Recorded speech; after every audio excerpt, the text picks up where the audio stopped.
የድሮ ፍቅረኛዋን አግኝታ ነበረ። እንግዲህ አክሟ ጋር ዶክተሯ ጋር ሄዳ ነበረና እሷን ነገር ግን ያገኘችው ሌላ ያልጠበቀችው ነገር ስለነበረ በጣም ደንግጣለች። በሌላ በኩል ደግሞ ሳሚ እንግዲህ የሊዲያን ተንኮል አውቆባታል። ሊዲያ ምን እንዳረገች አደንዛዥ እጹን ማን እንዳስቀመጠ ቦርሳ ውስጥ እሱም ደግሞ በሻይ ጠጥቶ አስታውሶት ነበር እንግዲህ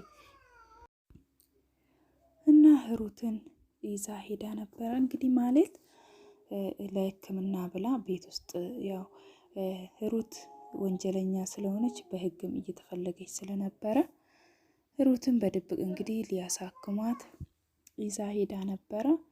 ነገር ግን ያገኘችው የድሮ ፍቅረኛዋን ነበረ። እዛ ቤት ውስጥ የዶክተሯ ያው ባለቤት ሆኖ ነው እንግዲህ ያገኘችው።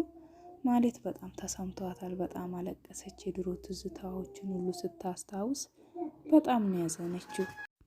እና ማለት እንግዲህ በፊት አብሮባ ያሳለፉትን ነገሮች እያስታወሰች ነበረ። መቼም እንደማይለያዩ ቃል ሲግባቡ ነበረና ያ እጅ አብሉላ ሰታው ነበረ ብራስሌት ለልደቱ በጣም ርካሽ ነው። ብር ግን እያጠራቀምኩ ነበረ ለአልደረሰኝ አልዳረስ አለኝ አልበቃ አለኝ እና ባዶ እጅን ከምመጣ ብዬ ይሄንን ርካሽ አብል ገዛው ልክ ለዛ ነው።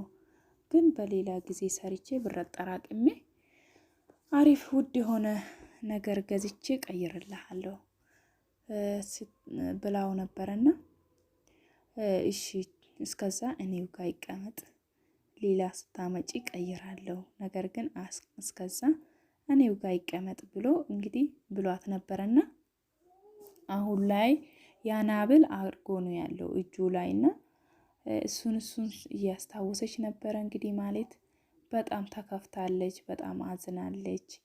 እንግዲህ የምወዱትን ሰው ማጣት ምን ያህል እንደሚከብድ ሁላችሁም ታውቃላችሁና አሁን ደግሞ የሌላ ሰው ሆኖ ስታየው በጣም ነው ያዘነችው። ማህሌት እኮ ነኝ ምናምን ብላ ስትለው እኔ እንጂ አላውቅሽም አላት እሱ ማለት ነው። እሷ ግን ሁሉንም ነገር ታስታውሳለች። ብዙ ነገር አብሮ እንዳሳለፉ ከእናቷ ተደብቃ እየሄደች እሱን እንደምታገኝ እሱን ሁላ አስታውሳ ነበረ። እሱ ግን የባሰ ደግሞ አላቅሽም ብሎ ልቧን ሰበራት። ልቧ ተሰብሯል። በጣም አዝናለች። እንግዲህ ማለት በጣም ታሳዝናለች። እውነት ለመናገር በችግር ነው። ቤተሰብ የላትም። ለወንድሟ ስትል በሰው ቤት ትምህርቷን አቋርጣ እየሰራች ነው እንግዲህ የቤት ሰራተኝነት። አሁንም ደግሞ ተምረሻል ብላ ስትጠይቃት እንግዲህ ዶክተሯ አው እስከ 12 ተምሬ ያለው ዩኒቨርሲቲም አዲስ አበባ ዩኒቨርሲቲ ደርሶኝ ነበረ። ነገር ግን በመሃል እዛም አልደረስኩም፣ ዩኒቨርሲቲ መግባት አልቻልኩም ነው ያለቻት ለዶክተሯ እንግዲህ። እና በሌላ በኩል ደግሞ የሳሚ እናት እንግዲህ ለሊዲያ ልጅነትሽን ወደ ጎና አድርጊና እናትሽን ማዳን አለብን፣ ሰው ባሌለበት ሰዓት ደውይልኝና እዛ ቤት ውስጥ ገብቼ መድኃኒቷን ልሰጣት ይገባል። በዛ ላይ ደግሞ በጣም በሚሊየን የሚቆጠር ብር እዳ አለባት፣ የሰው ብድር አለባት። እሱንም ካልከፈል በጣም ትልቅ ችግር ውስጥ ነው ያለነው እኔም አንቺም እናትሽም።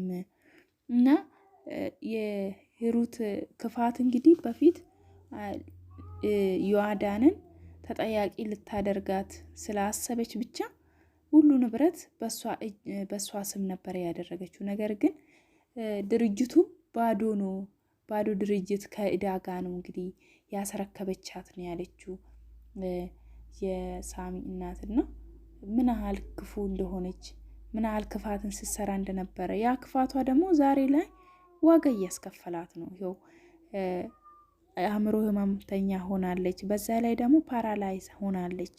ትናንትና የሰራችው ክፉ ነገር ዛሬ ላይ እየከፈለች ነውና ለልጇም የምትተርፍ ይመስለኛል። እኔ ክፋት ለማንም ጥሩ አይደለም።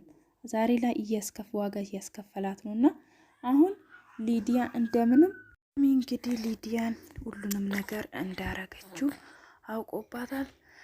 እና ፊቷን ሙሉ በርሜል ውሃ ሞልቶ እሱ ውስጥ እየነከራት ነበረና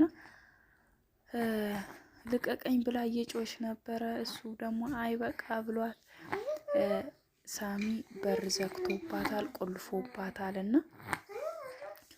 እና ሊዲያ እንግዲህ ዋጋዋን የምታገኝ ይመስለኛል ለሰራችው ጥፋት። ከዚህ በኋላ ትማራለች ብዬ አስባለሁ። እንደ እናቷ ክፉ እንዳትሆን ከዚህ በኋላ የሚያስቆማትም ሰው ያስፈልጋት ነበር እውነት ለመናገር። ምክንያቱም በመጥፎ መንገድ ነው እየሄደች የነበረው። እሷም የእናቷን መንገድ ነው እየተከተለች የነበረውና እሱ ነገር ማቆም አለባት። ወደፊት እሷም እንደዚሁ የእናቷ እጣ ፋንታ ነው የሚደርሳትና ሰው ልጅ የዘራውን ነው የሚያጭደው። ያን ነገር ደግሞ እንዳይደርስባት ዛሬን ሆኖ ትክክለኛ መንገድ ማወቅ አለባትና ሳሚ እሱን ደግሞ የሚያስተምራት ይመስለኛል እንግዲህ። እና ሩትን አሳክማ ወደ ቤት ተመልሳለች። እና ማይ አሞኛል ብላ ነበረ።